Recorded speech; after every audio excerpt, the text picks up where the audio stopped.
చాలామందికి group 1 preliminary అనగానే మార్కెట్లో దొరికే బుక్స్ అన్ని చదివేస్తారు, ఎగ్జామ్కి వెళ్ళిపోతారు.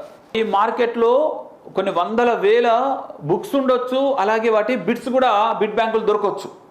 కానీ మనకు టీఎస్పీఎస్సీ ఎటువంటి క్వశ్చన్లు అడుగుద్ది, అవి ఏ వేలో ఉంటాయి, ఏ తరహాలో ఉంటాయి, అది మీకు తెలియకపోతే ఈ పుస్తకాలన్నీ కూడా హార్డ్ వర్క్ కిందికి వస్తాయి, స్మార్ట్ వర్క్ కిందికి రావు.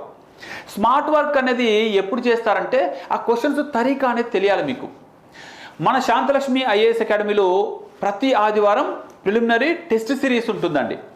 మీరు 10 to 12:30 ఎగ్జామ్ రాసి మధ్యాహ్నం దానికి డిస్కషన్ సెషన్ ఉంటుంది. తద్వారా అసలు మీరు ఇంతవరకు చదివింది ఎంతవరకు సమంజసంగా ఉంది, సరిగ్గా ఉందో గుర్తుపట్టవచ్చు. లేదంటే ఏమైంది, నేను చదువుతూనే ఉన్నాను అనుకుంటారు, end of the day prelims కాకపోతే. ప్రిలిమినరీని తక్కువ అంచనా వేయకండి.